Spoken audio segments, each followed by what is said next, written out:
Benji. Welcome to our podcast, Hidden Gems. Yeah, he did that too, so it's the least we can do. We are so excited to introduce to you all our special guest for this evening, the beautiful and anointed ladies, MyKalah Daggett and Adran Stokes, along with the talented and multifaceted Benji Addison. Please take a minute and tell the people a little bit about yourselves. Anybody can go first. Well, I'm MyKalah, and I am a teacher. I teach 6th grade English language arts. I love the kids. I'm a teacher at heart, and I'm also a minister, a great dancer. The Lord gifted me with the voice of singing, and I just love to preach and teach His word. He's amazing. Amen. Hallelujah. All right. Good Lord. I'm Adran Stokes. I'm a cook and manager at Waffle House. Okay. I work in ministry at my church. Mm-hmm. Okay. Amen. I'm Benji Addison. I love music, everything music. So if you can name it with music, I do it. I teach part-time. Also in the church, in my occupation in church is simply youth leader, minister of music, and you're probably going to find me speaking a lot. All right. And photography, don't forget about that. Oh, and photography. Don't sell yourself short now. All right. It's a lot. Multifaceted. There we go. All right. Touche. So let's break the ice some more with a little would you rather game. Y'all ready? Yup. Okay. So if you could time travel, would you rather visit the past or visit the future? And why? Oh, they thinking. Oh, take me to the past. Take me to the past. Okay. I more so don't want to see the future because I don't want it to dictate like how I move now. Like I want to still go through everything now, but I think it's good for me to have the knowledge of the past. Like I want to see how I would be if I was a slave. Cause I'm Oh Lord, I don't know. I can see that. Like the amount of faith that you have to be in that position and really feel like, okay, God, you put me here. I have nothing else but you. Like that is literally one of those situations where you literally have nothing else but God.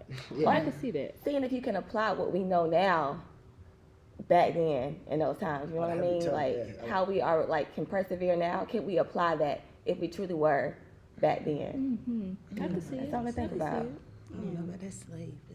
I don't know about that. I think I would do the future. Okay. Okay, Phil. Felicia. Yeah, I would do the future. I think because I want to see where I am, of course, and what either went wrong or what did, kind of go right, and I can fix it. And if I was able to go back now, visit the future, not stay in the future, but if I was able to go back, I could change different things that might occur. Okay. I think I want to go to the past because I'm nosy. I want to see how certain things happened, transpired. Like I want to see it.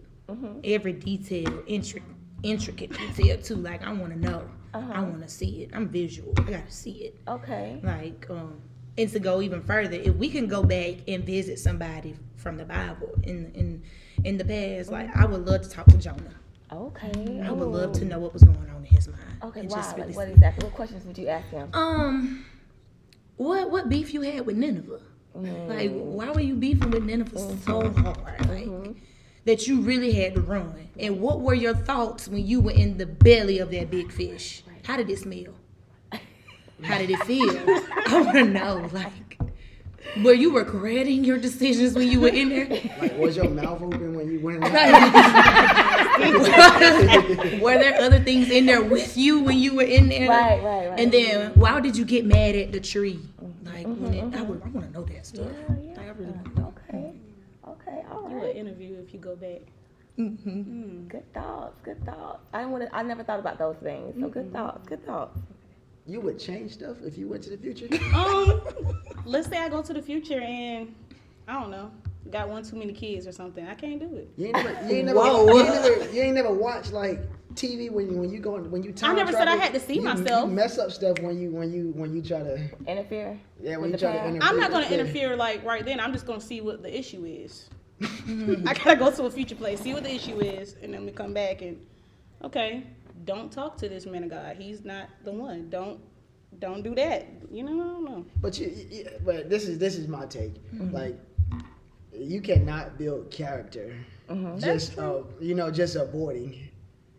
Yeah, that's Because true. what it's gonna do is gonna lead you to a place of I'm just avoiding everything, not addressing everything. Oh, That's good. We're just dressing it up. yeah, that's true. That's good. Or you might miss a lesson that was supposed to lead to a blessing because you How about avoided. say you ain't never see those cartoons that they go back and they change one thing, like they kill a butterfly, and when they go back to the it's future, like the effect yeah. of So it, the smallest things that you That's adjust, true. like you think you're adjusting to change like how many kids you have, but like now you're barren and you have no kids whatsoever, and you're alone and you're off on the island by yourself. Or that child you decided not to have with that man of God that was supposed to come and do something great, Amen. you know, set captives free and all that, and then now you no longer. Yeah. You could be you could carry a John the Baptist and Look at you. just take him away. Dancing You in won't your make belly. it, Lord.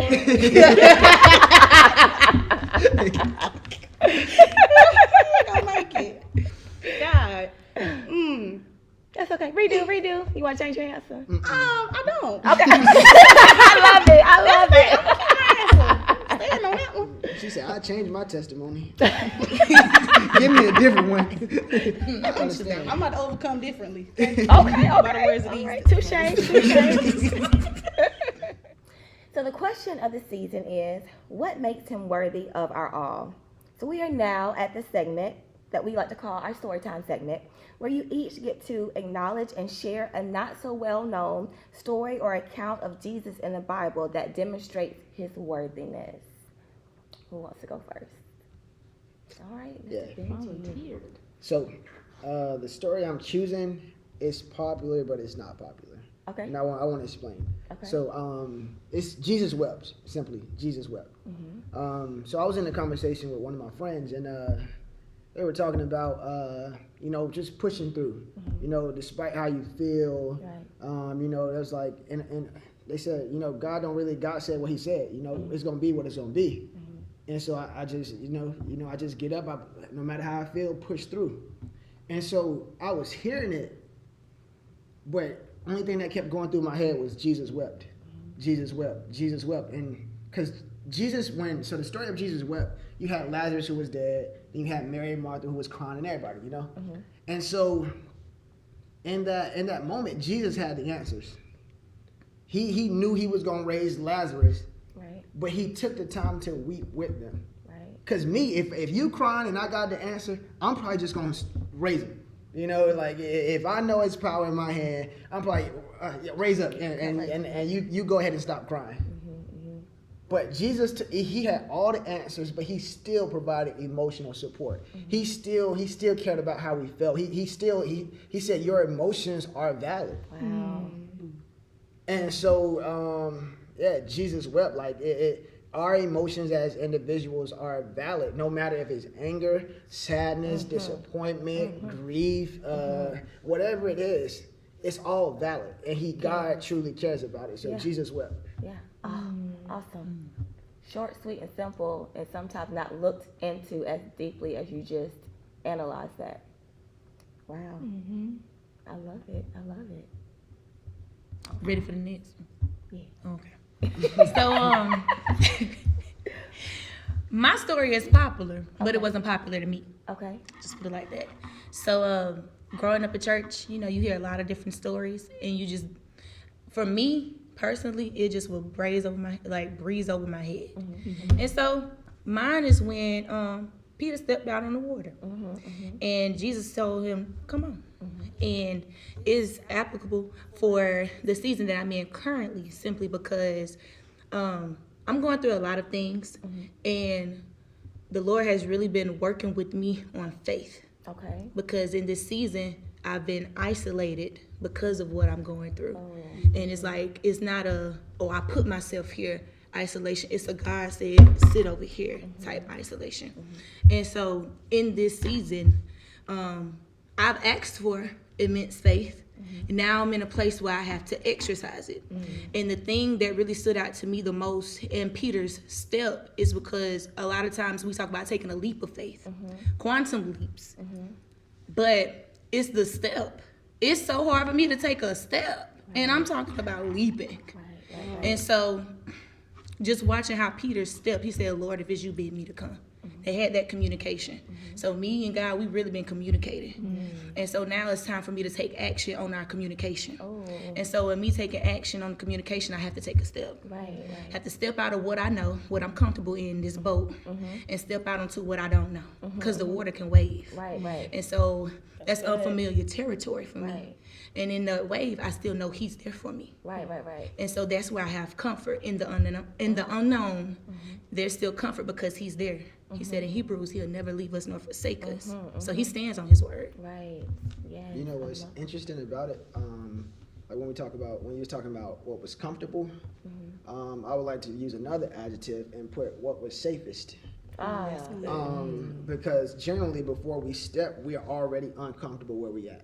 That's true. We already like, and it's only because we gotta step on water, we like, maybe I am comfortable here. You see what I'm saying? And it's not necessarily that it's comfortable, it's that it's safest, but you're still uncomfortable, you're still uneasy, you're still unsettled. You still ready for something else. You still ready for something else. Been looking at something else. Right. And then also, like, if we think about something like walking on water, if we take it here, like now, I believe if the circumstances was different, like maybe we had a swimming pool in 3 feet water, and you tell me I can walk on water. You know, we always want to fly or something. You know, we always want to do something cool like a superhero. So if the circumstances were different, like we would desire it. And so what typically happens is when we get to that point of faith, and we got to step, we start lying to ourselves, and we say, I really don't desire that. When you've been talking all year that you wanted this, you've been talking all year that you wanted that, but it's not into that moment of step where walking on water is lame. Right. Yeah. The whole thing. That's when fear tries to come and paralyze. Anyway. Yeah, I ain't want to do this anyway. Yeah. I'm good over here. Yeah. Okay, safety. Yeah, I love it. That's really good. I guess mine is kind of like, I can't really piggyback off of it, but being safe is kind of where mine is leading. Talking about Joshua, the Lord constantly reminds him to be strong, be of good courage. Personally, right now, being strong, being of good courage has been a challenge. In a sense, I lost my mother this year, and things have been really different, Right. I would say. So the Lord reminded him, when he told him to go and possess the land, when he told him to go and send out spies, when he told him to go do just all these different, steps to get to his promise, to get to where he needs to be. He told him to be strong, be of good courage. And it's just a reminder constantly, like, no matter what comes my way, I got to be strong, be of good courage.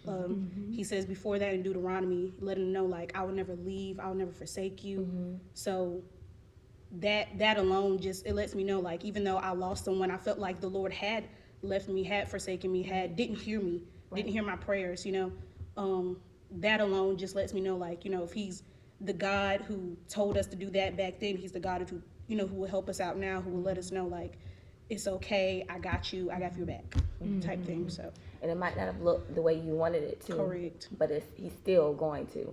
He's still going to fulfill that promise. Yeah. And that's really like it goes back to like when Jesus wept. Like we asked the question, what if Jesus didn't raise Lazarus, but he raised you? right.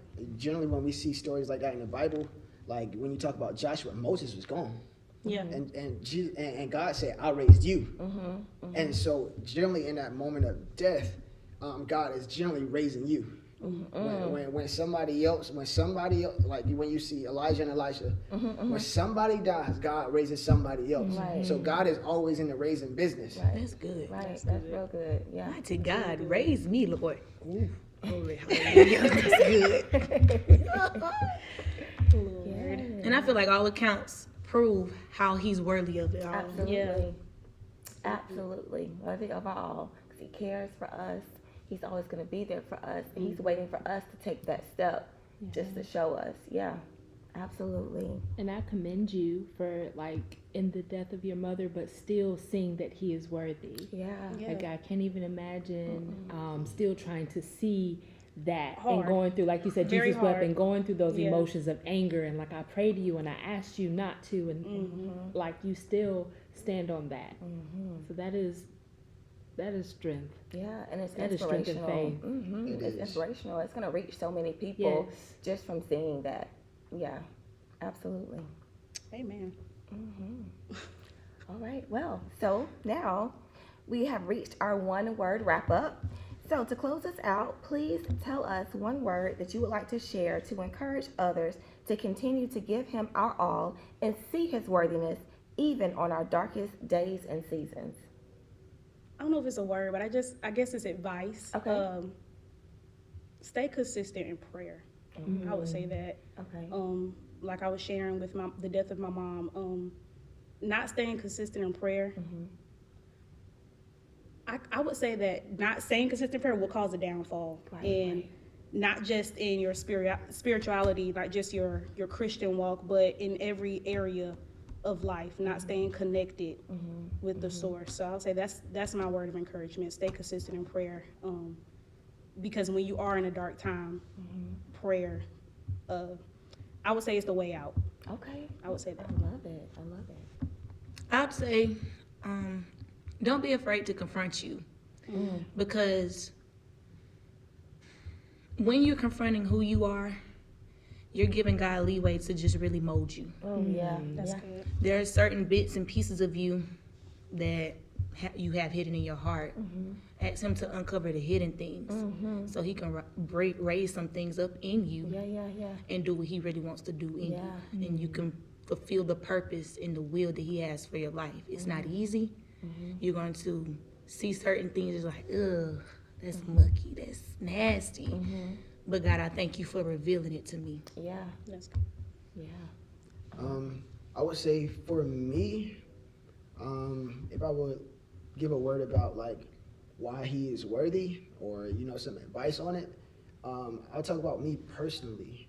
When it came to Jesus being worthy of something, I felt like he was always worthy of my best. And my best is not all of me. All of me includes my worst. And so I look at like different stories in the Bible, and I look at testimonies around me. Look at your testimony, your testimony. He's not only worth the things that I think are glorious. Right. He's not just worthy of my biggest moments, my successful moments. He's worthy of my nastiness, because he can handle it. He can clean it up. He showed himself that he can clean you and make you new. He's worthy of me getting on that potter's wheel, because he's shown himself to be the ultimate potter. Like he's shown himself worthy of that. And so he showed his value in those areas. That's how I know he's worth it. Yeah. And so for him, that's why I give him all of me. All of me is not just my best moments. And so I used to get hung up all the time. Still do. I have to push through for him to be worthy of my nastiness, for him to be worthy of my filthiness. He's worthy of it all. Of it all. Yes, I love it. Worthy of our all. Exactly. Exactly. Sum that up right there. All of that right there. So guys, thank you again so much for joining us. I know you all enjoyed them as much as we have. This doesn't have to be the last time you catch them though. They will be at our worship night on December the 16th. Probably, yes. So excited. Y'all got to get up. You got to get a shout in real quick. You got to warn people for your shout.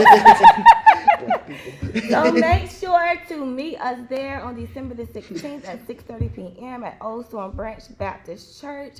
We are expecting an amazing godly time and encounter on that night. So come out, and be ready to worship and give him our all of us. Like Brother Addison just shared, all of it, the good, the bad, and the ugly. All right, we love y'all.